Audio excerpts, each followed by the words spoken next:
നമസ്തേ. ഭാരതീയ ആത്മീയ ചിന്തയുടെ പരമോന്നത കൃതികൾ, പരമോന്നത നിക്ഷേപങ്ങൾ അത് ഉപനിഷത്തുകളാണെന്നും അതിൽ തന്നെ വിശിഷ്ടമായത് 10 നാം മനസ്സിലാക്കിയിട്ടുണ്ട്. ഈ 10 അതിൻ്റെ ഉള്ളടക്കത്തെക്കുറിച്ച് നാം സാമാന്യമായ വിവരങ്ങൾ നാം കണ്ടു കഴിഞ്ഞു.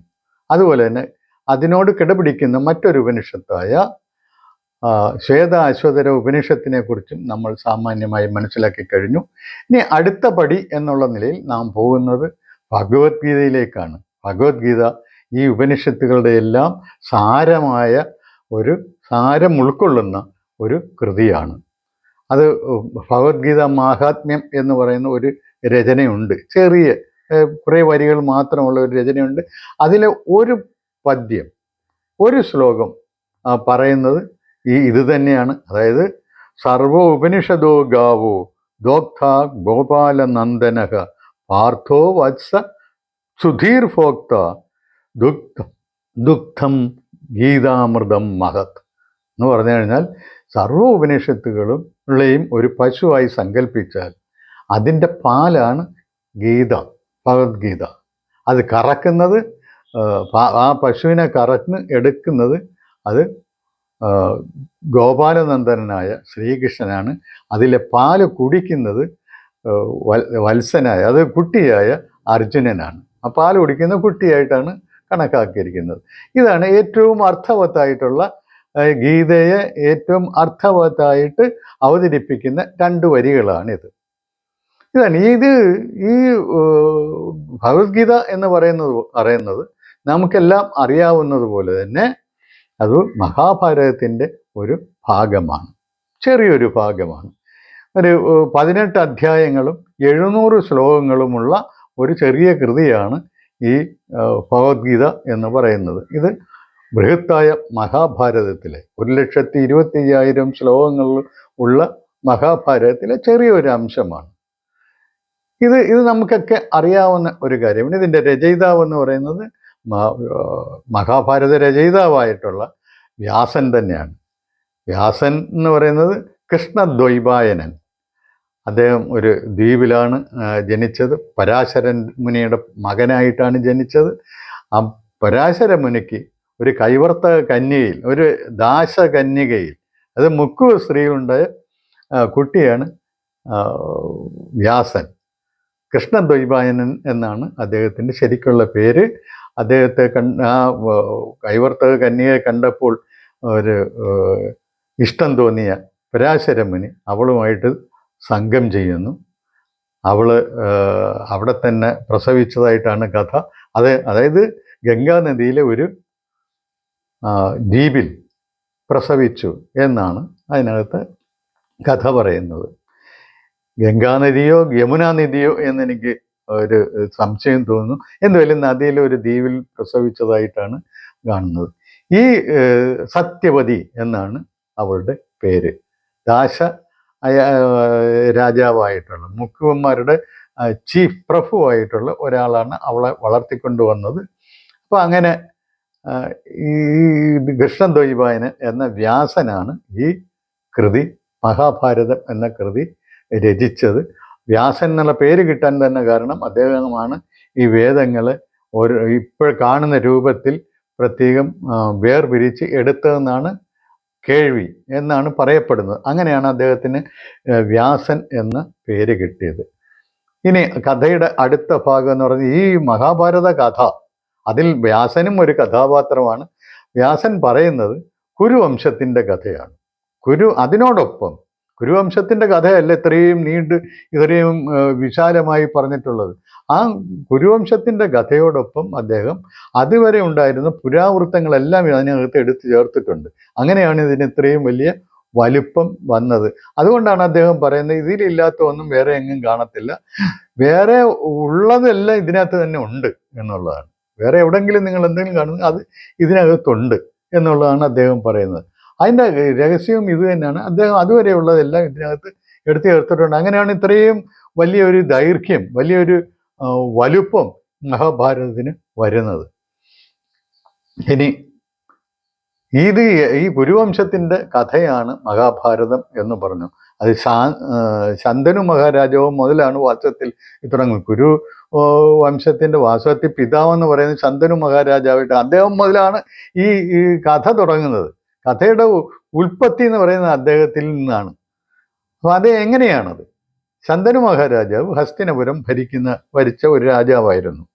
അദ്ദേഹത്തിന് ഒരു ഗംഗാദേവിയിൽ നിന്ന് ഒരു പുത്രൻ ഉണ്ടാകുന്നു. അത് കുറച്ച് നീണ്ട കഥയാണ്, അതൊരു നീണ്ട കഥയാണ്.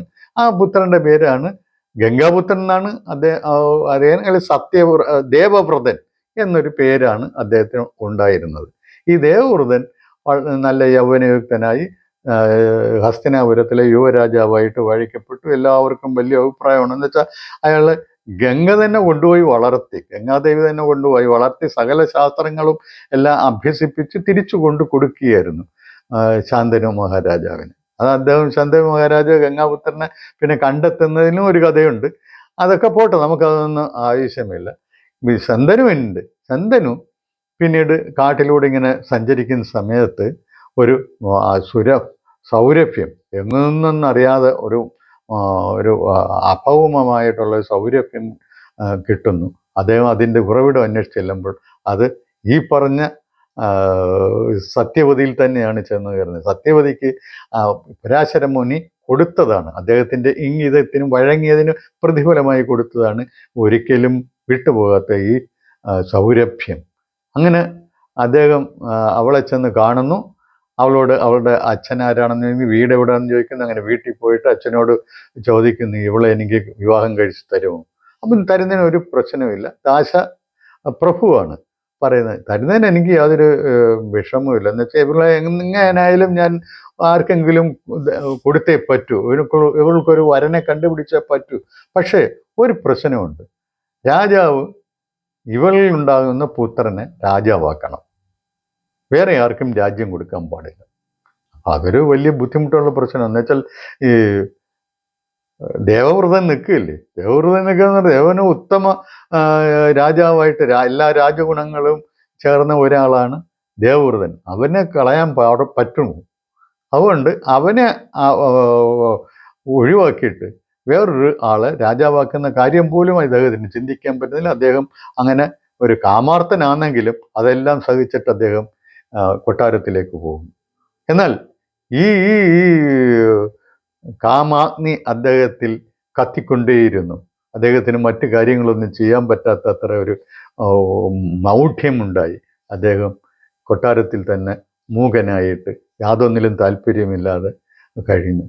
അപ്പോൾ ഇത് കണ്ട ദേവവ്രതൻ പോയി ചോദിച്ചു, അച്ഛൻ എന്താണ് ഇങ്ങനെ ഒരു തളർച്ച ആയിട്ടിരിക്കുന്നത്? ഒന്നിലും ഒരു ഉത്സാഹമില്ലല്ലോ, നായാട്ടിന് പോകുന്നില്ലല്ലോ, ഒരു കാര്യത്തിലും അങ്ങൊരു ഉത്സാഹം ഇങ്ങനെ, എന്താണ് ഇതിന് കാരണം? അപ്പോൾ ശന്തനു ഇപ്പം എനിക്ക് അവളെ കല്യാണം കഴിക്കണമെന്ന് പറയാൻ പറ്റൂ, മകനോട് അത് പറയാനായിട്ട് അയാൾക്കൊരു വൈക്ലഭ്യമുണ്ട്. അപ്പോൾ ശന്തനു ഒരു കള്ളം പറയുന്നു. ശന്തനു പറയുന്നത്, നീ എനിക്ക് ഏകപുത്രനാണ്. ഏകപുത്രൻ എന്ന് പറഞ്ഞു കഴിഞ്ഞാൽ പുത്രനില്ലാത്തതിന് തുല്യമല്ലേ?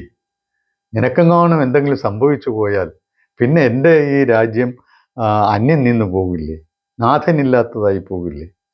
അത് ഓർക്കുമ്പോഴെനിക്ക് വലിയ ഉത്കണ്ഠയാണ് ഉണ്ടാകുന്നത്. അതുകൊണ്ടാണ് ഞാൻ ഇങ്ങനെ ഇരിക്കുന്നത്, അതിനൊരു പരിഹാരമില്ലല്ലോ. ഇത് ഇങ്ങനെ കേട്ടപ്പോൾ ദേവവ്രതൻ അത്ര തൃപ്തിയായില്ല. അദ്ദേഹം വന്ന് വൃദ്ധനായിട്ടുള്ള ഒരു മന്ത്രിയുടെ വന്ന് കാര്യം ചോദിച്ചു. മന്ത്രി പറഞ്ഞു, ഇതാണ് പ്രശ്നം. ഒരുപാട് നിർബന്ധിച്ച് വെച്ചപ്പോഴാണ് മന്ത്രി പറഞ്ഞു, ഇങ്ങനൊരു മുക്കുവ കന്യകയുമായിട്ട് അദ്ദേഹത്തിന് വലിയ ഇഷ്ടമുണ്ട്, അവളെ കല്യാണം കഴിക്കണമെന്നുള്ളതാണ് അദ്ദേഹത്തിൻ്റെ താല്പര്യം. അത് സാധിക്കാത്തത് കൊണ്ടാണ്. ചില കണ്ടീഷനുകളുണ്ട്. അവളിലുണ്ടാകുന്ന മകനെ രാജാവാക്കണമെന്നുള്ള ഒരു കണ്ടീഷൻ, ഒരു നിബന്ധന ആ കന്യകയുടെ പിതാവ് വച്ചിട്ടുണ്ട്. അതാണ് അദ്ദേഹത്തെ അലട്ടുന്ന പ്രശ്നം. അപ്പോൾ ദേവവ്രതൻ ആ മുക്കുവ രാജാവിനെ അന്വേഷിച്ചു പോകും. അവിടെ ചെന്ന് ഇങ്ങനെ അച്ഛൻ്റെ ആഗ്രഹം പറയും, കെട്ടിച്ചയച്ചു കൊടുക്കണമെന്ന് പറയും. പക്ഷെ അയാൾ സമ്മതിക്കത്തില്ല. അയാൾ പറയും, എന്നിട്ട് അയാൾ പറയും ഇങ്ങനെ കണ്ടീഷൻ ഉണ്ട്. അത് ദേവവ്രതൻ അറിയാം. ദേവവ്രതൻ പറയും, ഈ ഈ അമ്മയിലുണ്ടാകുന്ന മകൻ തീർച്ചയായിട്ടും ഞങ്ങളുടെ രാജാവാകും, ഞാനത് സത്യം ചെയ്യുന്നു എന്ന് പറയും. അപ്പം മുക്കുവൻ പറയുന്നു, അത് അങ്ങ് മാത്രം സത്യം ചെയ്തിട്ട്, അങ്ങ് ഇങ്ങനെ ഒരു സത്യം ചെയ്തിട്ട് കാര്യമില്ല. കാരണം എന്ന് പറഞ്ഞാൽ അങ്ങക്കുണ്ടാകുന്ന മക്കളും ഈ ഈ ഇവൾക്കുണ്ടാകുന്ന മക്കളും തമ്മിൽ സ്പർദ്ധ ഉണ്ടാകത്തില്ലേ? അത് അങ്ങനെ ഒരു ആഭ്യന്തര കലഹമുണ്ടായി രാജ്യം തന്നെ അന്യം നിന്ന് നശിച്ചു പോകത്തില്ലേ? ഇതാണ് അദ്ദേഹം ചോദിക്കുന്നത്. ഈ ചോദ്യങ്ങളൊക്കെ വളരെ പ്രധാനപ്പെട്ട ചോദ്യങ്ങളാണ്. അവസാനം ഇങ്ങനെയാണ് സംഭവിക്കുന്നത്. മക്കൾ തങ്ങളിൽ കലഹമുണ്ടായി രാജ്യം നശിക്കുന്നു, ഒരു കൂട്ടരെ അടിച്ച് അവരെ എല്ലാം കൊല്ലുന്നു, രാജ്യം കുട്ടിച്ചോറായി പോകുന്നു. ഇതാണ് പിന്നീട് ഉണ്ടാകുന്നത്. അതാണ് ഇവരുടെയൊക്കെ ഉത്കണ്ഠ. എങ്ങനെ മുന്നിൽ കാണാത്ത ഒരു എന്താണ് ഒരു സംഭവ വികാസത്തെ അല്ലെങ്കിൽ സാധ്യതയെ, മുന്നിൽ കാണാത്ത ഒരു സാധ്യത, അത് ഉണ്ടാകുമെന്ന് സങ്കല്പിച്ച് ഇവരിപ്പോഴേ വ്യാകുലപ്പെടുകയാണ്. എന്നിട്ട് അപ്പോൾ ഇത് കേട്ടപ്പോൾ ദേവവ്രതൻ ഒരു ശപഥം ചെയ്യുന്നു. ഞാൻ ഇന്നു മുതൽ, ഇപ്പോൾ മുതൽ ഞാൻ ബ്രഹ്മചര്യം പാലിക്കുന്നു. ഇതൊരു വലിയ പ്രതിജ്ഞയായിരുന്നു. ഇത് മുനിമാരും ദേവന്മാരുമൊക്കെ ഈ പ്രതിജ്ഞയെ പുകഴ്ത്തി. അങ്ങനെ അദ്ദേഹത്തെ, ഇതൊരു ഭീഷ്മ പ്രതിജ്ഞയാണ്, ഇവൻ ഇനി ഭീഷ്മർ എന്ന പേരിൽ അറിയപ്പെടും എന്ന് അവരെല്ലാവരും പറഞ്ഞു. അങ്ങനെ സത്യവതിയെ വിവാഹം ചെയ്യാനായിട്ട് വീട്ടിലേക്ക് കൊട്ടാരത്തിലേക്ക് കൊണ്ടുവന്നു. സത്യവതിയും ചന്ദനുമായിട്ടുള്ള വിവാഹം നടക്കുന്നു. അതിൽ 2 പുത്രന്മാരുണ്ടാവും, വിചിത്രവീര്യനും ചിത്രാംഗതനും. ചിത്രാംഗതനാണ് മൂത്തവൻ, വിചിത്രവീര്യൻ ഇളയവന്. ഇവർ വിചിത്രവീര്യന് പ്രായമാകുന്നതിന് മുമ്പ് തന്നെ ചന്ദനു മരിച്ചു പോകും. അപ്പം ചിത്രാംഗതനെ സത്യവതിയായിട്ട് ആലോചിച്ച് ചിത്രാംഗതനെ രാജാവാക്കും. പക്ഷേ ചിത്രാംഗതൻ വേറെ ഒരു ഗന്ധർവനുമായിട്ട്, ഇതേപോലുള്ള ഒരു ഗന്ധർവനുമായിട്ട് ദ്വന്ദ്വയുദ്ധം ചെയ്ത് അയാൾ മരിച്ചു പോകും. പിന്നെ വിചിത്രവീര്യന് പ്രായമായില്ല. അവന് പ്രായമാകുന്നത് വരെ രാജ്യകാര്യങ്ങൾ ഭീഷ്മർ നോക്കി നടത്തും. പ്രായമായി കഴിഞ്ഞ് അവന് പ്രായപൂർത്തിയായി, വിവാഹപ്രായമായപ്പോൾ അവനൊരു കൊണ്ട് വിവാഹം കഴിപ്പിക്കാനായിട്ട് ഭീഷ്മർ തീരുമാനിച്ചു. അങ്ങനെ അദ്ദേഹം ഒരു സ്വയംവരം നടക്കുന്ന ഒരു സ്ഥലത്ത് പോയി 3 കന്യകമാരെ കൊണ്ടുവരുന്ന, അംബിക, അംബാലിക, അങ്ങനെ 3 പേരുടെ കാശി രാജ്യത്ത് നിന്ന് കൊണ്ടുവരികയാണ്. ഇതിൽ ഒരു രാജാക്കന്മാരെ എല്ലാം വെല്ലുവിളിച്ചിട്ട് ഒറ്റയ്ക്ക് പോയി കൊണ്ടുവന്നിരിക്കുകയാണ് ഭീഷ്മർ. എന്നിട്ട് അവനെ കൊണ്ട് കല്യാണം കഴിപ്പിക്കുന്നത്. പക്ഷെ അംബ, ഏറ്റവും മൂത്തവൾ, പറയും, എനിക്കിങ്ങനെ നേരത്തെ തന്നെ ഞാൻ ശാല്വ രാജാവിനെ പ്രണയിച്ചു പോയി, അയാളെ ഞാൻ മനസ്സാ വരിച്ചു കഴിഞ്ഞിരിക്കുകയാണ്, അതുകൊണ്ട് എന്നെ അദ്ദേഹത്തിലേക്ക് കൊടുക്കണമെന്ന് പറയും. അപ്പം അങ്ങനെ മറ്റേ ബ്രഹ്മന്മാരായിട്ടുള്ള ആൾക്കാരെ വിളിച്ചു വരുത്തി അവരോടൊപ്പം അംബയെ ശാല്വരാജാവിൻ്റെ അടുക്കലേക്ക് വിടും. പക്ഷെ ശാല്വരാജാവ് സ്വീകരിക്കത്തില്ല. കാരണം എന്ന് പറഞ്ഞാൽ അയാളെ കൂടെ പരാജയപ്പെടുത്തിയിട്ടാണ്. അയാൾ ഈ അംബയ്ക്ക് വേണ്ടി ഒരുപാട് ഭീഷ്മരുമായിട്ട് വലിയ യുദ്ധം ചെയ്തതാണ്, പക്ഷെ പരാജയപ്പെട്ടുപോയി. അങ്ങനെ പരാജയപ്പെട്ട് പിന്നെ ഒരു ലജ്ജയോടുകൂടി സ്വന്തം രാജ്യത്തിലേക്ക് പോയ ശാല്വ രാജാവ് ഇവളെ പിന്നെ തിരിച്ചു വന്ന് ഇവളെ സ്വീകരിക്കാൻ തയ്യാറായില്ല. അങ്ങനെ അവൾ വീണ്ടും ഭീഷ്മരെടുക്ക് വരും, നിങ്ങൾ എന്നെ കല്യാണം കഴിക്കണമെന്ന്. പക്ഷെ ഭീഷ്മർ തൻ്റെ പ്രതിജ്ഞയുടെ കാര്യം പറഞ്ഞ് ഒഴിഞ്ഞു. അങ്ങനെ അവൾ അഗ്നിയിൽ ചാടി മരിക്കും. അവളൊരു പ്രതിജ്ഞ ചെയ്തിട്ടാണ്, നിന്റെ മരണത്തിന് ഞാനായിരിക്കും ഉത്തരവാദി. അങ്ങനെ ഈ അംബയാണ് പിന്നീട് ശിഖണ്ഡിയായി പുനർജനിച്ചതെന്നാണ് കഥ. അതവിടെ നിൽക്കട്ടെ. എന്തുവായാലും ഈ കഥയാണ് വാസ്തവത്തിൽ ഈ കുരു വംശത്തിൻ്റെ തകർച്ചയ്ക്കും പരസ്പര വൈരാഗ്യത്തിനും സ്പർദ്ധയ്ക്കും ഒക്കെ കാരണമായി തീർന്ന സംഭവം. ഈ വിചിത്രവീര്യൻ കുറെ കഴിഞ്ഞപ്പം ക്ഷയം പിടിച്ചു മരിച്ചുപോയി, മക്കളില്ല. പിന്നെന്ത് ചെയ്യും? പിന്നെ സത്യവതി പറയും, എനിക്കിങ്ങനൊരു ലജ്ജയോടുകൂടി ഭീഷ്മർക്ക് പറഞ്ഞു, എനിക്കിങ്ങനെ ഒരു മകനുണ്ട്, വ്യാസൻ എന്നാണ് അവൻ്റെ പേര്, അവനെ വരുത്തി അവനിൽ നിന്ന് ഇവർക്ക് കുട്ടികളെ സമ്പാദിക്കാം. അങ്ങനെ അംബികയും അംബാലികയും എല്ലാം റെഡിയാക്കി നിർത്തി വ്യാസനെ വരുത്തി കാര്യം പറയും. ശരി, അങ്ങനെ ഒരു പതിവുണ്ടായിരുന്നു സഹോദരങ്ങളിൽ നിന്ന് ഇങ്ങനെ സന്തതി ഉൽപ്പാദനം നടത്താമെന്ന് അങ്ങനെ ഒരു പതിവ് എന്നുള്ളതാണ്. അങ്ങനെ ആദ്യം അംബാലികയുടെ മുറിയിലേക്ക് കൊണ്ടുവിടും. അംബാലിക എല്ലാം നോക്കുമ്പോഴുണ്ട് ഒരു നല്ല സുമുഖനായിട്ടുള്ള അല്ലെങ്കിൽ നല്ലൊരു ഒരു കാണാൻ ഭംഗിയുള്ള ഒരു വരനെയാണ് അല്ലെങ്കിൽ ഒരു പുരുഷനെയാണ് അവർ സങ്കല്പിച്ചിരുന്നത്. പക്ഷെ ഇവിടെ കണ്ടത് ജടാധാരിയായിട്ടുള്ള നരച്ച ചെമ്പിച്ച മീശയും ഒക്കെയുള്ള ഒരു പ്രാകൃത രൂപിയായിട്ടുള്ള ഒരു മുനിയെയാണ്. അവരങ്ങ് കണ്ണടച്ചു കളഞ്ഞു. വ്യാസൻ അവരുമായിട്ട് സന്ധിക്കുമ്പോൾ അവളങ്ങ് കണ്ണടച്ചു.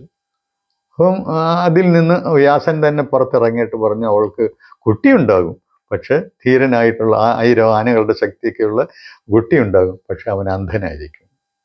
അങ്ങനെ പിന്നെ അടുത്ത അനിയത്തിയുടെ മുറിയിലേക്ക് കൊണ്ടുപോകും. അനിയത്തിയുടെ മുറിയിൽ ചെന്നിരുമ്പോൾ അവള് ഈ മുനിയെ കണ്ടതുമല്ല, അവളങ്ങ് വിളറി വെളുത്തു പോകും. അവള് പാണ്ഡുരയായി പോകും. അങ്ങനെ അവളിൽ ഉണ്ടായ കുട്ടി പാണ്ഡുവായി മാറി. അതായത് ഈ ത്വക്ക് രോഗം വെളുത്തെന്ന് എന്താണ് അതിന് പറയുന്നത്, നമ്മൾക്ക് ഇവിടെ പാണ്ഡുരോഗം എന്ന് തന്നെയാണ് നമുക്ക് പറയുന്നത്. പാണ്ഡു പിടിച്ചവനായിപ്പോയി. അങ്ങനെ അവനും അങ്ങനെ ആയിപ്പോയി. അപ്പോൾ അവസാനം ഒരു നല്ല പുത്രന് വേണ്ടി സത്യവതി മൂത്ത ആളെ തന്നെ അംബികയെ തന്നെ വീണ്ടും ഒന്നുകൂടെ വിടാൻ തീരുമാനിച്ചു. അപ്പോൾ അംബികയ്ക്ക് ഇഷ്ടമല്ല. ഇനിയും ആ മുനിയെ കണ്ട് അദ്ദേഹത്തിൻ്റെ നാറ്റമൊന്നും സഹിക്കാൻ പറ്റത്തില്ല. അതുകൊണ്ട് അവളൊരു ദാസിയെ ഒരുക്കി മുനിയുടെ അടുത്തേക്ക് വിട്ടു. ദാസിയാകട്ടെ അദ്ദേഹത്തെ വളരെ ഭക്തിപൂർവ്വം സ്നേഹപൂർവ്വം പ്രേമപൂർവ്വം ആലിംഗനം ചെയ്തു. അദ്ദേഹത്തോട് വളരെ സന്തോഷപൂർവ്വം ആനന്ദപൂർവ്വം സംഗമിച്ചു. അതിലുണ്ടായ പുത്രനാണ് വിദുരർ. അപ്പം ഇത് വ്യാസൻ തന്നെ പറഞ്ഞു, ഇവൻ വലിയ പണ്ഡിതനായിത്തീരുന്ന നീ ഇന്നു മുതൽ ദാസ്യൊന്നുമല്ല, നിന്റെ മകൻ വലിയ പണ്ഡിതനായിത്തീരും. അങ്ങനെ ഇതാണ് ഇതിൻ്റെ ഇവരുടെ ഈ ആരുടെ സന്തതിയാണോ രാജാവായി തീരണമെന്ന് മുഖ്യ രാജാവ് ആശിച്ചത്, ആ സന്തതികൾ രാജാവായി പക്ഷെ രാജ്യത്തെ പോറ്റാൻ തക്കവണ്ണം നിലനിർത്താൻ തക്കവണ്ണമുള്ള ഒരു ആയുസ് അവർക്കില്ലായിരുന്നു. അവരുടെ മക്കൾക്കും അവരുടെ മക്കളുണ്ടായില്ല എന്നുള്ളതാണ്. വേറെ വല്ലവരുടെയും മക്കളാണ് പിന്നെ രാജ്യം ഭരിക്കാനായിട്ട് വരുന്നത്. ധൃതരാഷ്ട്രർ, കണ്ണ് കാണാത്തവൻ ധൃതരാഷ്ട്രമായി, പാണ്ഡു രോഗമുള്ളവൻ പാണ്ഡുവായി, പിന്നെ മറ്റേത് വിദുരരുമായി. ഇപ്പം ഇവർ പ്രായപൂർത്തിയായപ്പം രാജാധികാരം ആർക്ക് പോകണം എന്നുള്ളതിനെ കുറിച്ച് ചിന്തയായി. മൂത്തയാൾ അന്ധനായതുകൊണ്ട് അയാളെ ഒഴിവാക്കി അയാൾക്ക് പകരം പാണ്ഡുവിനെ രാജാവാക്കി. ആ പാണ്ഡു പക്ഷെ ഒരു ദീർഘനാൾ കഴിയുന്നതിന് മുമ്പ് പാണ്ഡു അങ്ങ് മരിച്ചു. പാണ്ഡു മരിക്കുന്നതിന് മുമ്പ് അദ്ദേഹത്തിന് മക്കളൊന്നും ഉണ്ടായില്ല. മക്കളുണ്ടാകാതിരിക്കാനും അതിന് അദ്ദേഹത്തിന് ഒരു ശാപം കിട്ടി. സ്ത്രീകളുമായിട്ട് സംഘം ചെയ്യുമ്പോൾ അയാൾ തല പൊട്ടിത്തെറിച്ച് മരിക്കും എന്നുള്ളതാണ്. അയാൾക്ക് 2 ഭാര്യമാരാണ്, കുന്തിയും മാദ്രിയും. അപ്പം പിന്നെ ഇതുപോലെ തന്നെ മറ്റുള്ളവരിൽ നിന്ന് സന്തതിയെ ഉൽപ്പാദിപ്പിക്കുക. അങ്ങനെ കുന്തിക്ക് 5 മന്ത്രങ്ങൾ കിട്ടിയിട്ടുണ്ടായിരുന്നു. അവർ ആ മന്ത്രങ്ങൾ ചൊല്ലും ദേവന്മാരെ ആവാഹിച്ച് അവരിൽ നിന്ന് പുത്രന്മാരെ നേടി. ധർമ്മപുത്രർ, അതായത് യുധിഷ്ഠിരൻ, ഭീമൻ, അർജുനൻ, അങ്ങനെ 3 പേര് അവർക്ക് കിട്ടി. ബാക്കി അപ്പോൾ പാണ്ഡു പറയും ഒരു മന്ത്രം അവൾക്കൂടെ പറഞ്ഞുകൊട്. അങ്ങനെ ഒരു മന്ത്രം മാതിരിക്ക് കൊടുത്തു, ഇളയവൾക്ക്. മാതിരി അത് മന്ത്രം ചൊല്ലിയിട്ട് ആവാഹിച്ച അശ്വിനി ദേവന്മാരെ 2 ആൾക്കാരെയാണ്. അങ്ങനെ 2 പുത്രന്മാർ അവർക്കുണ്ടായി. അങ്ങനെ 5 പുത്രന്മാർ അവർക്കുണ്ടായി. പക്ഷെ ധൃതരാഷ്ട്രയുടെ ഭാര്യയായ ഗാന്ധാരി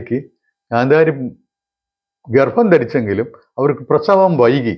ആദ്യം തന്നെ ഈ കുന്തി പ്രസവിക്കുന്നതിന് മുമ്പ് പ്രസവിക്കണമെന്നുള്ള വെപ്രാളം കൊണ്ട് ഇവർ ഈ ഗർഭത്തിലുള്ള ശിശുവിനെ ശരിക്ക് മർദ്ദിച്ചു. പക്ഷെ പ്രസവം ആദ്യം കുന്തി തന്നെ പ്രസവിച്ചു. ഇവർ ഈ മർദ്ദിച്ചത് കൊണ്ടൊരു മാംസപിണ്ഡമാണ് പുറത്തേക്ക് വന്നത്. അപ്പം അത് തന്നെ പിന്നെ വ്യാസൻ വന്നത് 100 പുത്രന്മാരും ഒരു പുത്രിയുമാക്കി കൊടുത്ത് കുടത്തിലൊക്കെ വെച്ച് അങ്ങനെയൊക്കെ പല കഥകളുണ്ട്. അപ്പം ഇനി പുതിയ പ്രശ്നങ്ങൾ വരികയാണ്. ഇവർക്ക് ശേഷം ധൃതരാഷ്ട്രർക്കും പാണ്ഡുവിന് ശേഷം പാണ്ഡു മരിച്ചുപോയി. ധൃതരാഷ്ട്രക്ക് ശേഷം ആ, രാജാവാകണം.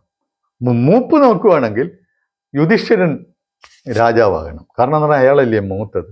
അത് മാത്രമല്ല, രാജാവായിട്ടിരുന്ന ആളിൻ്റെ പുത്രനുമാണ്. അപ്പം അയാളല്ലേ ആകേണ്ടത്.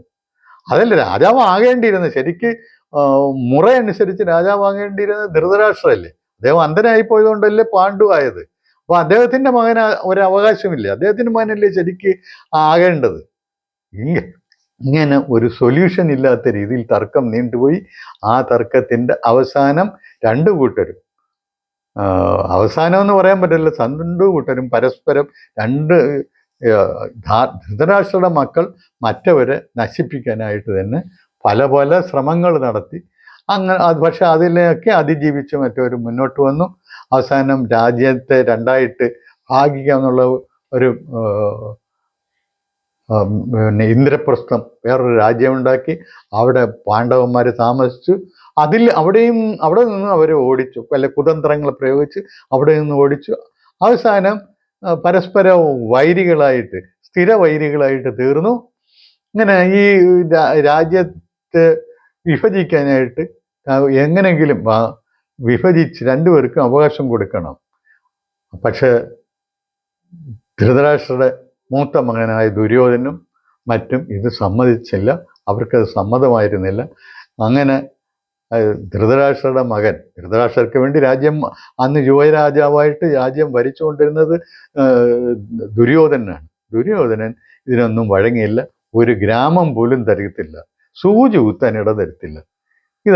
ഇതായിരുന്നു അയാളുടെ നിലപാട്. അയാളൊരു നികൃഷ്ടതയുടെ ആൾരൂപമായിരുന്നു. അങ്ങനെ കുതന്ത്രത്തിന്റെ ആൾരൂപമായിരുന്നു. അയാളെ ഉപദേശിക്കാൻ വേറെ ആൾക്കാരുണ്ട്, അതുപോലുള്ള ആൾക്കാർ. ഇത് അങ്ങനെ വളർന്ന് യുദ്ധത്തിലെത്തി. ഒരു തരത്തിലുമുള്ള ഒരു ഒത്തുതീർപ്പിന് വഴങ്ങിയില്ല. അപ്പോൾ അവസാനം യുദ്ധത്തിലെത്തിയപ്പോഴെന്താണ്, ഒരു രണ്ടു കൂട്ടരും ആകാവുന്നത്ര സൈന്യങ്ങളെയൊക്കെ സംഘടിപ്പിച്ച് കുരുക്ഷേത്രം എന്ന യുദ്ധഭൂമിയിലെത്തി പരസ്പരം യുദ്ധത്തിനായിട്ട്, പോരിനായിട്ട് തയ്യാറായി നിൽക്കുന്നു.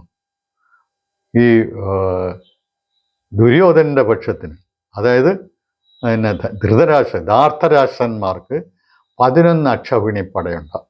മറ്റവർക്കാണെങ്കിൽ, പാണ്ഡവന്മാർക്കാണെങ്കിൽ 7 അക്ഷൗഹിണിപ്പടയെ കിട്ടിയുള്ളൂ.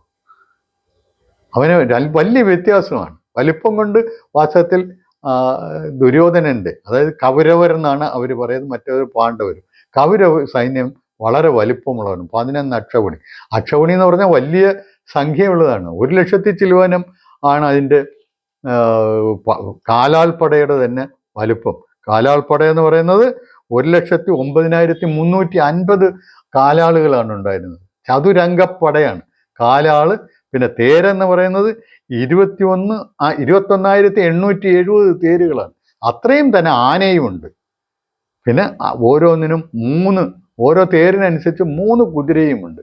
3 കുതിര എന്ന് പറയുമ്പം ഒരു അക്ഷൗഹിണിയിൽ 65,610 കുതിരകളുമുണ്ട്. ആലോചിച്ച് നോക്കണം. വളരെ വലിയ ഒരു സൈന്യ വ്യൂഹമാണത്. അതിൻ്റെ 11 മടങ്ങാണ് ഇവർക്കുണ്ടായിരുന്നത്. അത് കൗരവന്മാർക്കുണ്ടായിരുന്നു. പാണ്ഡവന്മാർക്ക് 7. അങ്ങനെ 2 പേർക്കും കൂടി 18 അക്ഷൗഹിണിപ്പടയാണ് ഉണ്ടായിരുന്നത്. ഈ 18 അക്ഷൗഹിണിപ്പടയും അവിടെ വെച്ച് മുടിഞ്ഞു പോവുകയാണ്. പരസ്പരം യുദ്ധം ചെയ്ത് നശിക്കുകയാണ്. ഇവർ 2 പേരും 11 അക്ഷൗഹിണിയും 7 അക്ഷൗഹിണിയും പരസ്പരം നോക്കി നിൽക്കുകയാണ്. യുദ്ധം തുടങ്ങാൻ പോവുകയാണ്. അപ്പോഴാണ് ഒരു വെള്ള കുതിരകളെ പൂട്ടിയ തേരിൽ ശ്രീകൃഷ്ണൻ തേരോടിച്ചു വരുന്നു. ഈ സൈന്യങ്ങളുടെ മധ്യത്തിൽ കൊണ്ടുവന്ന് ഈ തേരൊന്ന് നിർത്തണം കൃഷ്ണ എന്ന് അർജുനൻ ആവശ്യപ്പെട്ടത് അനുസരിച്ച്, അർജുനൻ്റെ തേരാളിയാണ് കൃഷ്ണൻ. അർജുനൻ ആവശ്യപ്പെട്ടതനുസരിച്ച് കൃഷ്ണൻ അങ്ങനെ 2 സൈന്യങ്ങളുടെയും മധ്യത്തിൽ കൊണ്ടുവന്ന് നിർത്തുന്നു. എന്നിട്ട് നോക്കിക്കോ, എല്ലാവരും ഇവിടെ ഉണ്ട്. അപ്പോൾ അർജുനൻ്റെ ആവശ്യം എന്ന് പറഞ്ഞാൽ, ഞാനുമായിട്ട് യുദ്ധം ചെയ്യാൻ പോകുന്ന ആരൊക്കെ ഉണ്ട്, എനിക്ക് അവരെ ഒന്ന് കാണണം. അങ്ങനെ നോക്കിയപ്പോഴെവിടെ അവിടെയൊക്കെ എന്താണ് കാണുന്നത്? തൻ്റെ ബന്ധുക്കളും ഗുരുക്കന്മാരും അതുപോലെ തന്നെ പിതാമഹന്മാരുമായിട്ടുള്ള ആളുകൾ ഇങ്ങനെ അപ്പുറം ഇപ്പുറം നിരന്നിരിക്കുകയാണ്. അപ്പം അർജുനൻ പെട്ടെന്ന് ചിന്തിക്കുന്ന പറഞ്ഞാൽ, ഇവരിൽപ്പെട്ട ആളുകൾക്ക് വേണ്ടിയല്ലേ ഞാൻ രാജ്യം ആഗ്രഹിക്കുന്നത് തന്നെ. ഇവരെല്ലാം കൂടെ അവരുടെ ജീവനും കളഞ്ഞ് അവരുടെ സ്വത്തുക്കളും കളഞ്ഞിട്ട് ഇവിടെ യുദ്ധത്തിനായിട്ട് വന്നിരുന്നു കഴിഞ്ഞാൽ പിന്നെ എന്തിനാണ് എനിക്ക് ഒരു രാജ്യവും സുഖങ്ങളും ഒക്കെ? ഇവർ പോയി കഴിഞ്ഞാൽ പിന്നെ എന്തിനു വേണ്ടിയാണ്, ആർക്ക് വേണ്ടിയാണ്? ഈ രീതിയിൽ അങ്ങോട്ട് ചിന്തിക്കാൻ തുടങ്ങി. കാരണം വാസ്തവത്തിൽ ഇത് യുദ്ധകളത്തിൽ ഇറങ്ങിയിട്ട് ഒരു ഭടൻ, ഒരു പോരാളി, ഒരു വീരാളി ഒരിക്കലും ചിന്തിക്കാൻ പാടില്ലാത്ത കാര്യങ്ങളാണ് ഇപ്പോൾ അർജുനൻ ചിന്തിക്കുന്നത്. അനവസരത്തിലുള്ള ഒരു ധർമ്മചിന്തയാണ് അയാളെ അപ്പോൾ കീഴടക്കിയത്. അയാൾ ഒരു കാര്യം അയാൾ ചിന്തിക്കണം എന്ന് വെച്ചാൽ, ഇതൊക്കെ അയാൾ ഒരുപാട് യുദ്ധം ചെയ്തിട്ടുള്ളതാണ്, നേരത്തെ തന്നെ പല പല യുദ്ധങ്ങൾ ചെയ്ത് ജയിച്ചിട്ടുള്ളതാണ്. അപ്പൊ അങ്ങനെ ചെയ്യുന്ന ഒരാൾക്ക് അറിയാമല്ലോ, യുദ്ധം എന്ന് പറഞ്ഞു കഴിഞ്ഞാൽ ആളെ കൊല്ലുന്ന പരിപാടി തന്നെയാണ്. ശത്രു രാജ്യത്തെ ഉള്ള ആളുകളെ നശിപ്പിക്കുക, ശത്രുക്കളെ നശിപ്പിക്കുക. അതുപോലെ സ്വന്തം ആൾക്കാരും ആ കൂട്ടത്തിൽ നശിക്കും, മറ്റവർ നശിപ്പിക്കുക. അപ്പം സ്വന്തം ആൾക്കാരെ കൊണ്ടുവന്ന് കൊല്ലിക്കുക, മറ്റേ എതിരാളികളെ കൊല്ലുക. ഇത് യുദ്ധത്തിന്റെ അനിവാര്യ ഘടകമാണ്. ഇതൊക്കെ അറിഞ്ഞുകൊണ്ടല്ലേ ഇയാൾ യുദ്ധത്തിന് പോയി. ഈ 11 അക്ഷൗഹിണി 7 അക്ഷൗഹിണി ഒരുമിച്ച് കൂടുമ്പോൾ ഇയാളുടെ 7 അക്ഷൗഹിണി കൂട്ടി അവിടെ വന്നിരിക്കുന്ന ഇതിനു വേണ്ടിയല്ലേ? ഇയാൾ അങ്ങനെ ചിന്തിക്കാൻ പാടുണ്ടോ? എനിക്ക് എൻ്റെ ഗുരുക്കന്മാരുടെയും പിതാമഹന്റെയൊക്കെ നേർക്ക് അസ്ത്രം അഴിക്കാൻ എനിക്ക് എങ്ങനെ പറ്റും? എനിക്കത് പറ്റത്തില്ല. അവരെയൊക്കെ ബന്ധുക്കളെയൊക്കെ കൊന്നു കഴിഞ്ഞ് ഞങ്ങൾ പാപികളായി പോകില്ലേ? ഞങ്ങളെ പാപം ബാധിക്കത്തില്ലേ? ഞങ്ങൾ ഈ പാപം ഇവിടെ കൊണ്ട് തീർക്കും. ഞങ്ങൾ ഒരു ജീവിതകാലം എന്നുള്ളതല്ല, ഉള്ളൊരു കാലം മുഴുവൻ ഞങ്ങൾ നരകത്തിൽ തന്നെ വസിക്കത്തില്ലേ?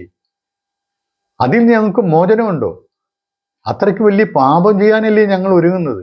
എനിക്കിന്നെ ഒന്നും പറ്റത്തില്ല കൃഷ്ണ, ഞാൻ നാട്ടെ യുദ്ധമൊന്നും എനിക്ക് വേണ്ട. കാരണം എന്ന് പറഞ്ഞാൽ ഇവരെ കൊന്നിട്ട് എനിക്ക്, ഇവര് കൊല്ലുന്നവരായിക്കൊള്ളട്ടെ, ഇവര് വിവരദോഷികളായിക്കൊള്ളട്ടെ, ഇവർ ബന്ധുക്കളാണ്. ബന്ധുക്കളെ കൊന്നു കഴിഞ്ഞാൽ ഞങ്ങളുടെ കുലധർമ്മം നശിക്കും, ജാതിധർമ്മം നശിക്കും. ഇതൊക്കെയാണ് അർജുനന്റെ ചിന്ത. എനിക്കിതൊന്നും വേണ്ട, ഞാൻ നാണ്ട് യുദ്ധം ചെയ്യുന്നില്ല, ഞാനിവിടെ എല്ലാം ഉപേക്ഷിക്കുകയാണ്. എന്നുവെച്ചാൽ അയാളുടെ ഗാന്ഡീവവും അസ്ത്രങ്ങളും എല്ലാം അവിടെ തേർത്തട്ടിൽ ഉപേക്ഷിച്ചിട്ട് ഇയാൾ അവിടെ തേർത്തട്ടിലിരിക്കുകയാണ്. ഇതാണ് അയാളുടെ ധർമ്മചിന്ത. ഇത് മഹത്തായ ധർമ്മചിന്തയായിട്ട് പല ആൾക്കാരും വ്യാഖ്യാനിക്കുന്നുണ്ട്. പക്ഷെ അങ്ങനെയല്ല. ഇപ്പൊ ഒരാള് പോലീസിൽ യൂണിഫോം ഇട്ട് പോലീസുകാരനായി, വലിയ ഇൻസ്പെക്ടറായപ്പം ഒരു കുറ്റം ചെയ്യുന്ന അയാളുടെ അച്ഛനാണെങ്കിലും അയാൾ അറസ്റ്റ് ചെയ്യണ്ടേ? അത് എൻ്റെ അച്ഛനായതുകൊണ്ട് ഞാൻ അറസ്റ്റ് ചെയ്യത്തില്ല, എൻ്റെ അച്ഛനെ ഞാൻ അറസ്റ്റ് ചെയ്ത് ജയിലിലേക്ക് വിടത്തില്ല, കാരണം എന്ന് പറഞ്ഞാൽ അത് പാപം കിട്ടുന്ന പരിപാടിയാണെന്ന് പറഞ്ഞാൽ അയാൾ മാറി നിൽക്കാൻ പാടുണ്ടോ? ഒരിക്കലും പാടില്ല.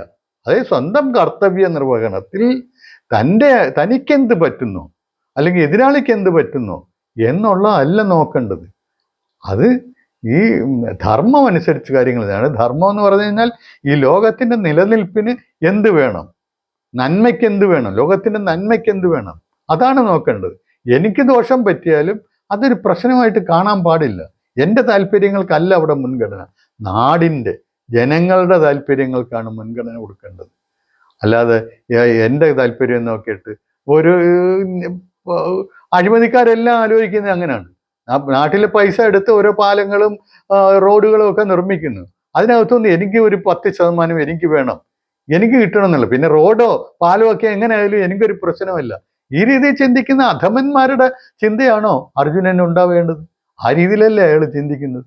അയാളുടെ ബന്ധുക്കളെ ചാകാൻ പറ്റത്തില്ല, അയാളുടെ ബന്ധുക്കളെ അയാൾ കുലത്തിൽപ്പെട്ട ഒരു ചാകാൻ പറ്റത്തില്ല, അന്യവർ മരിച്ചോട്ടെ എന്നുള്ളതാണോ അയാളുടെ ചിന്ത? വളരെ മോശമായിട്ടുള്ള ചിന്തയാണ്.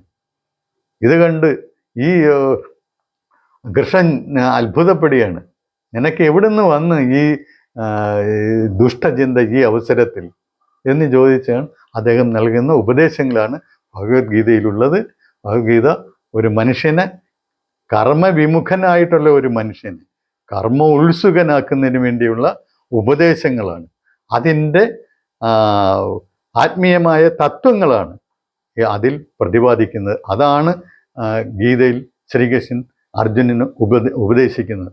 അങ്ങനെ കർമ്മവിമുഖതയിൽ നിന്ന് ഒരാളെ വിടർത്തി എങ്ങനെ നല്ല രീതിയിൽ കർമ്മം ചെയ്യണം, ഉത്തമമായ രീതിയിൽ ഈ ലോകത്തിന് നന്മ ചെയ്യുന്ന രീതിയിൽ എങ്ങനെ കർമ്മം ചെയ്യണമെന്ന് ഉപദേശിക്കുന്ന ഒരു കൃതി ആയതുകൊണ്ടാണ് ഇതിന് മാനേജ്മെന്റ് വിദ്യാഭ്യാസത്തിൽ ഒരു പ്രാമുഖ്യം അർഹിക്കുന്ന ഒരു വിഷയമായിട്ട് ആളുകൾ കണക്കാക്കുന്നത്.